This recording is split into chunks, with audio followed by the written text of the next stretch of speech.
Assalamualaikum warahmatullahi wabarakatuh. Halo anak-anak, bagaimana kabarnya hari ini? Semoga semuanya sehat-sehat ya. Oke, pada hari ini kita akan mempelajari tentang di subtema 3 ini memelihara kesehatan organ pernapasan manusia. Kita sudah masuk di subtema 3. Kalian bisa buka buku kalian di LKS ini pada halaman 98. Cara memelihara kesehatan organ pernapasan pada manusia.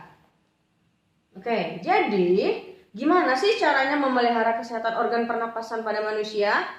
Nah, jadi untuk menjaga kesehatan organ pernapasan, manusia membutuhkan udara yang segar, yang kaya akan oksigen. Jadi untuk mendapatkan udara yang segar yang banyak oksigen itu, kita harus menghindari polusi udara. Polusi udara ini bisa timbul dari berbagai macam, bisa dari asap rokok, bisa juga dari asap kendaraan bermotor, bahkan bisa juga nih dari polusi udara yang disebabkan oleh asap pabrik dan juga kabut asap. Kabut asap contohnya misalkan kayak kebakaran hutan, nah yang seperti itu. Jadi hal-hal yang seperti itu harus dihindarkan supaya kita bisa mendapatkan oksigen, kemudian organ pernapasan kita juga lebih baik. Karena kalau kita berada di lingkungan seperti itu, organ pernapasan kita tidak membaik. Nah, lanjut kita bisa lihat di halaman 99. Jadi di sini asap kabut yang sangat halus mengandung zat-zat berbahaya. Asap kabut yang sangat halus tersebut mengandung zat-zat berbahaya seperti SO2, CO, dan NO2. Ini zat-zat ini cukup berbahaya ya. Nah, di sini kalau misalkan kita terpapar dari zat-zat berbahaya tersebut, yang paling sering pada umumnya adalah kita bisa sakit radang tenggorokan karena terhirup kan yang zat-zat berbahaya tadi mulai dari tenggorokan kemudian masuk ke kerongkongan. Nah, yang itu yang bisa biasanya menyebabkan iritasi pada tenggorokan, kayak misalkan kalian batuk-batuk, sesak nafas. Nah, kemudian itu hal yang biasanya paling sering terjadi. Tapi kalau misalkan sering terpapar dengan zat-zat berbahaya seperti itu bisa menimbulkan masalah pada paru-paru kalian. Nah, bisa saja nanti ada flek-flek di parunya, kemudian nanti bisa ada benjolan-benjolan yang di dalam paru-paru.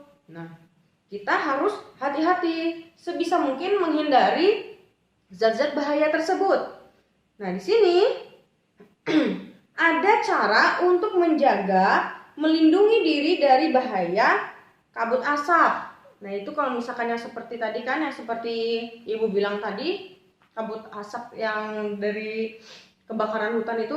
Nah, ada beberapa cara di sini. Yang pertama, menanam pohon di lingkungan sekitar. Penting sekali menanam pohon di lingkungan sekitar kita. Ketika nanti makin tumbuh besar, nanti kan pasti pohon itu memberikan oksigen kan. Nah, itu yang pertama. Kemudian yang kedua, jangan lupa untuk menggunakan masker.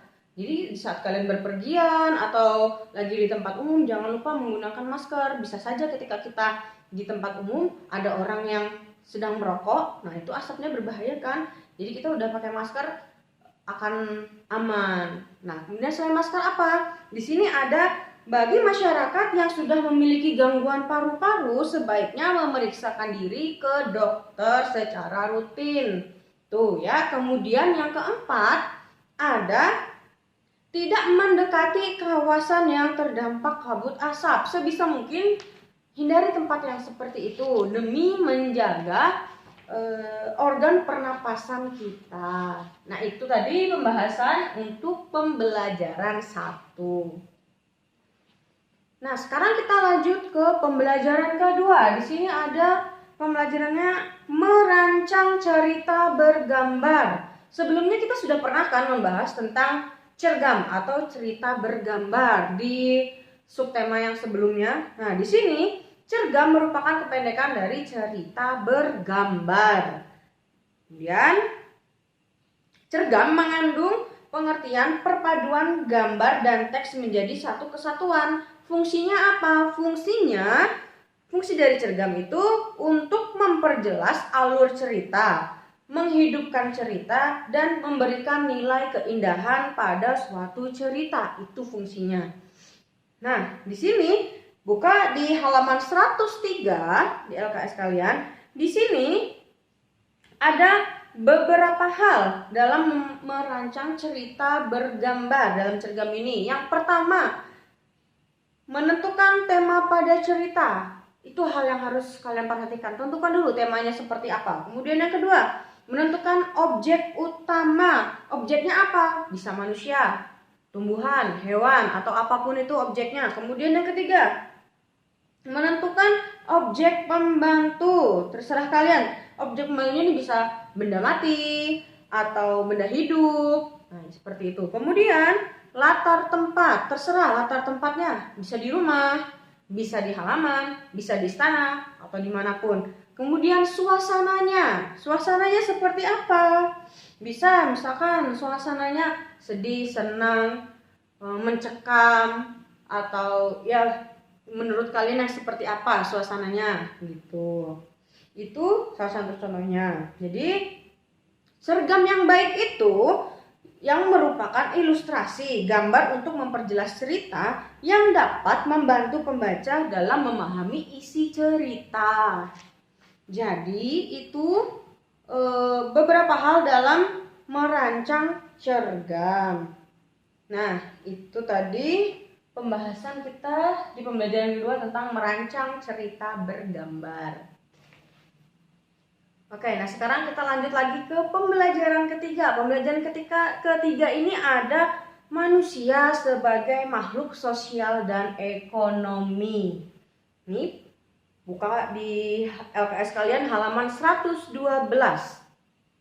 Jadi, manusia merupakan makhluk sosial dan makhluk ekonomi. Manusia sebagai makhluk sosial atau biasa disebut juga dengan Homo socius, artinya manusia tidak bisa hidup sendiri. Manusia itu membutuhkan orang lain untuk mencapai keinginannya. Nggak mungkin bisa melakukan segala sesuatu hal itu sendiri saja, pasti memerlukan orang. Nah, oleh karena itu, manusia harus memiliki kemampuan dalam bermasyarakat. Dengan bermasyarakat, manusia itu bisa berinteraksi, saling tolong-menolong, saling empati, dan bisa saling bekerja sama. Itulah makanya manusia disebut dengan makhluk sosial. Nah, untuk dapat melakukan tindakan ekonomi manusia harus berinteraksi dengan orang lain, harus berinteraksi. Contohnya di sini nih, kita bisa berinteraksi ketika kita di pasar nih. Di pasar berinteraksinya dengan jual beli. Misalkan kalian mau membeli sesuatu itu bisa termasuk contoh dari interaksi dengan orang lain. Nah, kemudian manusia harus dapat menempatkan diri sebagai makhluk sosial dan makhluk ekonomi secara seimbang. Ingat, harus seimbang. Jadi manusia itu tidak bisa hidup sendiri, memerlukan bantuan orang lain, hidup secara bersama dan berdampingan. Nah, ini pembahasan kita di pembelajaran ketiga.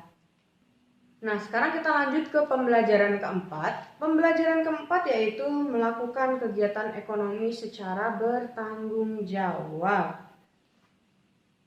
Jadi, setiap orang itu pasti memerlukan, bahkan memiliki kebutuhannya masing-masing. Jadi, orang-orang ini biasanya nih, kalau kita nih memiliki beberapa kebutuhan, misalkan seperti kebutuhan primer, sekunder, tersier. Nah, di sini kita akan bahas yang kebutuhan primer.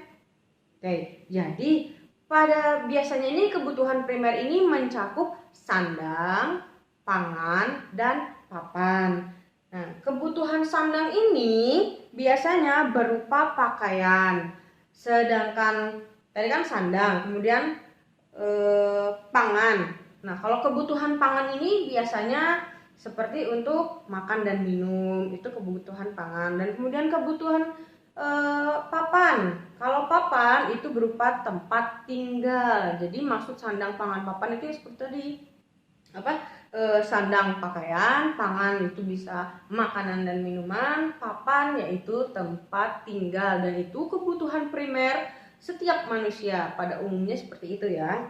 Oke, untuk yang sekunder dan tersier kita akan bahas nanti ya. Nah, di sini oke, kalian lihat di halaman 117. Jadi di sini setiap orang itu memiliki kebutuhan yang beragam. Nah, di sini kalian lihat di halaman 117, di sini ada cara melakukan persaingan yang sehat dalam kegiatan ekonomi. Yang pertama, meningkatkan kualitas barang, kedua, memberikan pelayanan yang terbaik, ketiga, memberikan harga yang murah. Nah, itu tadi pembahasan tentang melakukan kegiatan ekonomi secara bertanggung jawab. Nah, sekarang kita lanjut ke pembelajaran kelima, yaitu tentang membuat cergam berdasarkan hasil rancangan. Kalau tadi kita sudah belajar yang cergam tadi kan, penjelasannya maksudnya seperti apa. Nah, sekarang tekniknya nih. Jadi dalam membuat cergam ini ada dua teknik. Yang pertama ada teknik kering dan teknik basah. Pada umumnya teknik kering merupakan menggambar dengan pewarna tanpa menggunakan air atau minyak sebagai pengencer. Misalkan nih pakai pensil warna, kapur, arang, krayon. Nah, yang seperti itu masuk ke teknik kering. Bagaimana dengan teknik basah? Kalau teknik basah merupakan menggambar dengan pewarnaan menggunakan air atau minyak. Misalkan di sini pakai cat air, kemudian bisa menggunakan cat minyak, bisa juga dengan tinta Cina dan cat poster. Nah, kemudian sketsa merupakan rancangan gambar dari objek yang akan digambar. Objek yang digambar bisa membuat sketsa karena tokoh utama dan pembantu. Kemudian yang kedua, membuat sketsa latar, tempat, dan suasana. Yang ketiga, membuat sketsa balon teks. Yang keempat, membuat sketsa latar belakang. Nah, kemudian langkah-langkahnya bagaimana? Langkah-langkah membuat cergam. Yang pertama, menyiapkan rancangan cergamnya. Siapkan dulu rancangannya seperti apa ya. Bisa kalian lihat di halaman 123. Nah, kemudian yang kedua, memilih teknik pewarnaan kering. Misalkan nih yang tadi tuh kan, kayak di sini contohnya tadi itu yang di halaman 123. Nah, kemudian yang ketiga, jangan lupa untuk menyiapkan alat dan bahannya. Alat bahannya seperti apa? Misalkan nih kertas gambar, kemudian ada pensil, kemudian ada krayon, penghapus, dan penggaris. Setelah itu baru membuat sketsanya. Misalkan membuat sketsa objeknya tadi yang kayak dicontoh di sini yang di halaman 123 ini ada si kakak, ada ikan yang dijemur, ada pantai. Jadi bisa kalian lihat di halaman 123 contoh gambarnya seperti ini. Nah, begitu. Itu membuat cergam berdasarkan hasil rancangan. Dan yang kelima, sketsa cergamnya sudah jadi seperti ini. Nah, ya, kelihatan contohnya. Nah, kemudian nih, lanjut ke halaman 124, teknik mempresentasikan informasi penting dari bacaan. Nah, di sini ada langkah-langkah yang bisa dilakukan dalam presentasi. Yang pertama, lakukan persiapan seperti menguasai materi, pernapasan, serta pengucapan kata dan kalimat. Kemudian yang kedua, buka presentasi dengan beberapa perkenalan. Yang ketiga, sampaikan tujuan dan maksudmu dalam presentasi. Kemudian yang ketiga, Kemudian yang keempat, jelaskan informasi apa sih yang ingin kamu sampaikan saat presentasi. Nah, kemudian selanjutnya, berkomunikasilah dengan pendengar atau audiens. Dan yang terakhir, gunakan suara yang jelas dan kalimat yang jelas supaya penonton atau audiens ini paham dengan apa yang ingin kamu presentasikan. Nah, jadi ini pembahasan kita tentang pembelajaran kelima. Yang pertama, membuat seragam berdasarkan hasil rancangan, dan yang kedua, teknik mempresentasikan informasi penting dari bacaan. Nah, sekarang lanjut ke pembelajaran ke-6. Ada dua yang akan kita bahas, menyempurnakan gambar ilustrasi cerita dan penceritaan informasi dalam cerita. Oke, bisa buka buku kalian di halaman 128. Di sini pembelajaran ke-6 kita bahas menyempurnakan gambar ilustrasi cerita. Di sini ada beberapa langkah dalam menyempurnakan cergam berdasarkan sketsa yang tadi sebelumnya kita bahas itu kan, tentang berlibur di pesisir pantai. Nah, yang gambar sebelumnya tadi yang sudah Ibu perlihatkan. Oke, langkah-langkahnya. Yang pertama, menghapus garis-garis pada sketsa yang tidak perlu. Kemudian, menebalkan kembali garis pada sketsa menggunakan spidol. Hapus yang nggak perlu, kemudian ditebalkan dengan spidol. Kemudian yang kedua, memberi teks pada gambar. Bisa kalian lihat di halaman 128 di sini ditulis teksnya kan, kecil-kecil di sini. Nah, kemudian yang ketiga, mewarnai cergam menggunakan teknik kering. Keempat, cergamnya sudah jadi. Nah, seperti yang di sini gambarnya. Oke. Itu tadi teknik-teknik menyempurnakan gambar ilustrasi cerita. Nah, sekarang kita lanjut ke penceritaan informasi dalam cerita.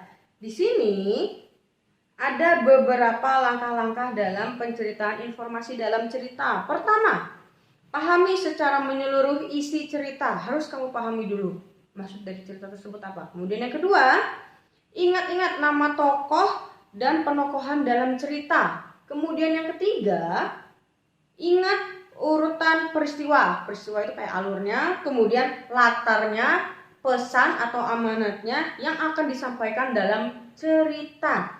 Kemudian yang keempat, sampaikan isi cerita secara runtun. Jangan acak-acak ya. Kemudian yang kelima, gunakan kalimat yang efektif dan suara jelas agar mudah dipahami pendengar. Jadi harus efektif, harus jelas juga. Gitu. Nah, itu penceritaan informasi dalam cerita. Jadi sampai di sini dulu pembahasan kita di subtema 3 sampai ke pembelajaran ke-6. Oke, sekarang Ibu akan memberikan tugas kepada kalian di subtema 3, yaitu penilaian akhir subtema 3 dari halaman 135 sampai 140. Kerjakan bagian A. Ibu lupa yang nulis. Jadi kerjakan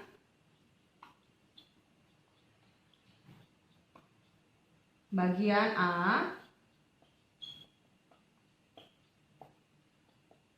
B,